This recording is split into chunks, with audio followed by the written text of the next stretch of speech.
And we are joined with popular attorney at law, Mr. Lalla. Pleasant good evening to you, Mr. Lalla.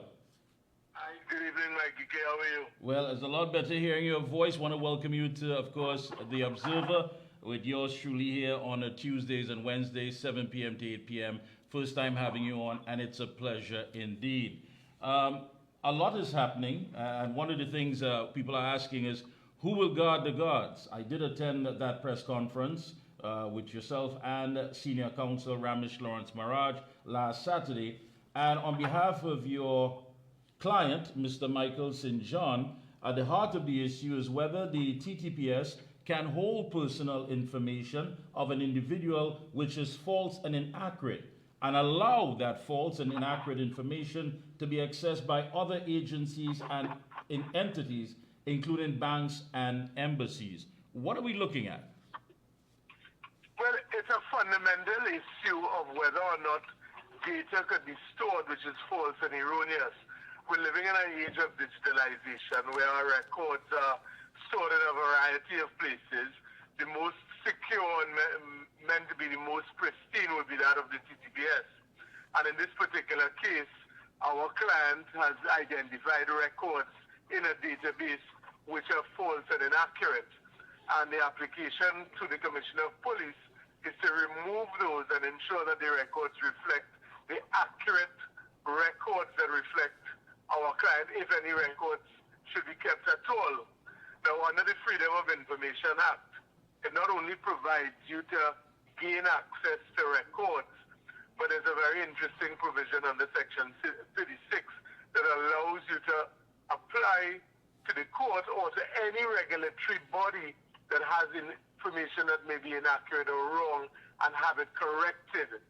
This is unlike the UK that does not have this legislation, but certain Commonwealth countries have it. And Mr. Maraj had indicated as Attorney General back in the day, he's the one who is responsible for this act and ensured this provision was put in place for a situation just as this to be dealt with. Yeah. Now your client, Mr. Michael St. John, of course, there's a hindrance there for him to get this green card so he can apply and allow him to live and work permanently in the United States. Now, the fact of the matter here is that no one has been able to specify the nature of the alleged false information on Mr. St. John's record.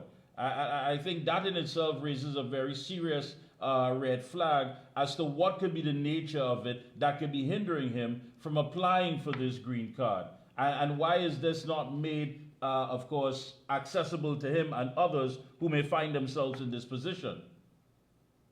Well, first of all, the information that was provided to him, which is of a false nature, is information that he's deeply concerned about. These are confidential databases that the TTPS has, which they're entitled to have, but it appears that information can be leaked or is leaked to third parties. And the fact that it is leaked, other security agencies may have access to it. And I have no objection to the TTPS or any security agency holding proper and accurate records. Our concern is where records are kept that may be inaccurate. And who, I mean, they use the Prime Minister's quote of the Calypso, who's guarding the guard, when we have information that's false and misleading, who are the persons that are meant to ensure that there's proper scrutiny of who's accessing these records? And we have an alarming situation arising recently where the Prime Minister himself raised issues about what was taking place in the SSA, which is meant to be the premier security agency of the country, something akin to the CIA, of almost a spy agency creating and keeping records. So there are serious issues that are arising, and it is very important to be vigilant in a time where records could be kept, shared in a way that is very different than 10 years ago. And the exchange of data with countries, governments, with banks, with institutions, with people of influence could cause a complete destruction of a person's record, their future. And that's why this matter is important. It's really the importance of keeping accurate records and having the ability to ensure these records could be corrected. Yeah, and I'm glad you hit on that point, because I know Senior Counsel Maraj did hit on the fact that, all over the world, the agencies will collect data. They do collect intelligence. That's all good and well. But if it is that you are simply getting a certificate of character that shows that there are no convictions, there's nothing pending, then what else is it that is necessary to go on a file that is not accessible to you, that is being shared by embassies and others? And I think that's a very scary thing, because you're thinking, well, listen, I've got nothing. I mean, I have no cocoa in the sun, as we would say here. So there should be nothing hindering me from applying for something or getting something. But I'm being told, listen, although all is clear, we have got some information from a different source, one that you may not be aware of or conscious that exists. But it says here that, there's a lot of things that are coming up on you that are showing signs that are not good and not favorable. I mean, so what would be the next step from there? Well, you see, the point is there's a certificate of good character that one could obtain. Right. But there are other databases which contain information that profile individuals. Now, it is okay to profile an individual in a suspected way or inclination or information. But when there's information that is completely inaccurate, and I can't go into the details of what inaccuracy is in this particular case, but if it is completely false by its very nature, that is where the concern is. And it's not only in this particular case. I have been informed of other cases similar to this where information has been manipulated erroneously. And my concern is we're living in a time where crime is high. There's global issues that deal with crime. By all means, security agencies are under an obligation to survey, to have information, to share information, but it ought to be accurate. And it is very rare that this information ever is unearthed in a way in which it could be actionable, as in this case. And that's where the alarming factor is whether or not their databases, and this may be just one, that inaccurate information is being allowed to be entered in, and who is responsible for it? Who is guarding the guardage for as well, Mr. Lalla, how long has this been going on for? I mean, tell us about this Versadex system, because we're hearing that it's from a foreign country, and it is a system that is up and operating and functioning, as the case may be. So how long has this system been in place? Well, I'm not quite sure. It's a Canadian-based data program. Now, in principle, it's not a bad system. It's meant to provide data. But what is the worrying part is if erroneous information could be entered. It's not only defamatory, but it's also damaging to many aspects of an individual. It could profile them in the wrong way. It could put them in a lot of trouble. So that how do you ensure that there's accuracy?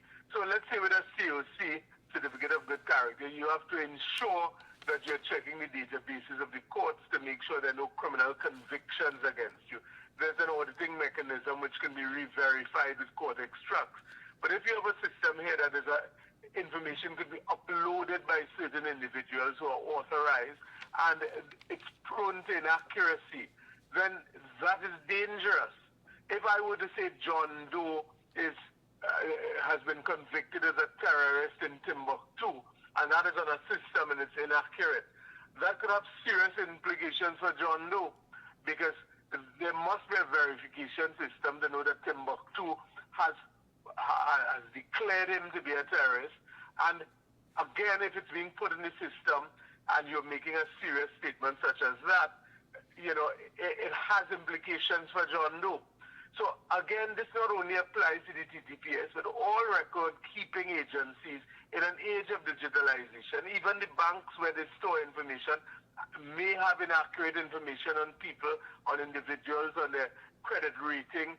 It is very important to be vigilant, because by a simple data entry, our course of our lives could be altered very easily. And we've already seen how easy it is for AI to manipulate data, manipulate voices, facial recognition, everything. So that when you have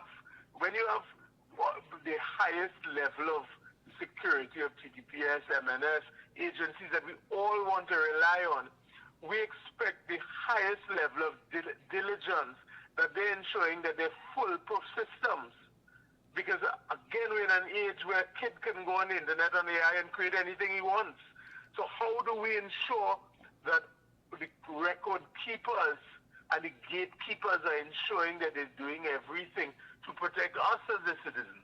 And let me ask you something, Mr. Lalla. For those who are not legally inclined and maybe weighing in on this and say, what is the difference here with Michael St. John's issue and that of the Brent Thomas issue? Oh, well, they're two completely different issues, but they're human rights issues. Brent Thomas issue really dealt with whether or not, well, in the first instance, whether the police were correct in going to another jurisdiction, Barbados, not having an extradition warrant. You can't go to arrest somebody in another country unless the court, you have an extradition warrant that is served in that country, and the police in that country cooperate with you from country to country to ensure that the person is arrested and detained. In that case, the Trinidad Police Service members went to Barbados, arrested him with the Bajan police, and had him brought back to Trinidad. Completely illegal, and we've seen the Bajan government recently with a threat of legal action has already conceded on the matter, and they have said, well, they're wrong, they're going to compensate, let's settle this matter, let's not waste time in court dealing with that. So that's different issues, but again, it's how the law is interpreted, how the law is dealt with. And you see, when it comes to any law that infringes our rights to freedom of movement, security of the person, whether it involves arrest, detention, we have to be very careful about it. We have to guard it very jealously. The minute somebody is detained for 1 minute where they shouldn't be, or anything is done that could implicate them in a serious way that could alter their freedom and their rights, it's something we have to guard seriously. And in an emotionally charged time where we all want crime to be dealt with, we all want it to be, brought down by the TTPS, we can't turn a blind eye to wrongdoings, because then the innocent person could easily pass in a rush. And in criminal law, there's an old saying that says it's better to let 10 guilty men go rather than convict one innocent man.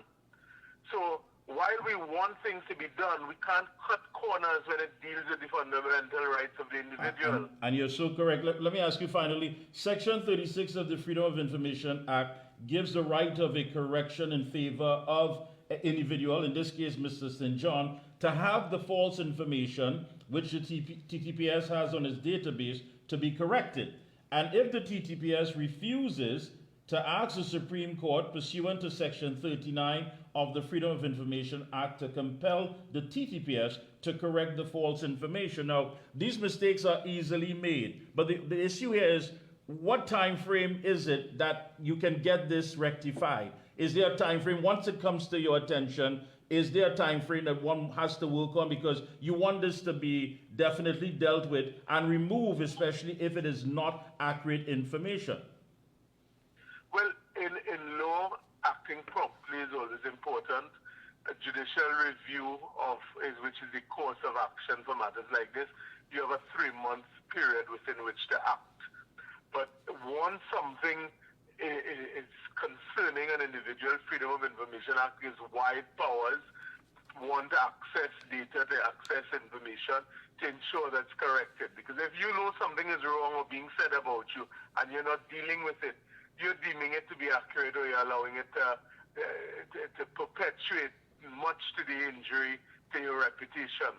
And that's something we have to be very, very careful about. It's not against anybody. This is not anti-anybody. This is purely fundamental rights and freedoms that we all enjoy in this country. And you would agree with me, Mr. Lalla, that I believe that every citizen should keep an eye on how this thing progresses, because, I mean, the average citizen may not have the resources to actually say, listen to the TTPS, something is wrong, and I'm taking you to court to clear it up. And I think this case in itself would be a landmark case for many people who really and truly want to ensure that their basic fundamental rights are intact and not infringed.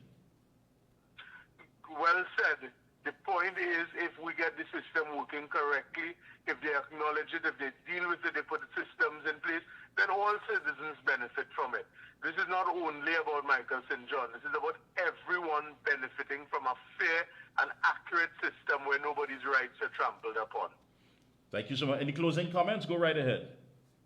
That we all have to be vigilant about our rights, and rights, fundamental rights, are not a personal issue. People politicize and they get very personal about fundamental rights and freedoms. But if we don't stand up as citizens for what is right, what belongs to us, which is our constitutional rights, we are then perpetuating a system to allow it to cause harm to us. So we must always be vigilant. We must stand up. We must do what is right and protect all our rights and privileges in this country. Thank you so much indeed. Thank you so much for taking time out and link. It was very, very important, and we will be keeping an eye on this as things go along. Best of luck to you and your entire team. Thank you, Mikey. Keep well. All the best. Thank you.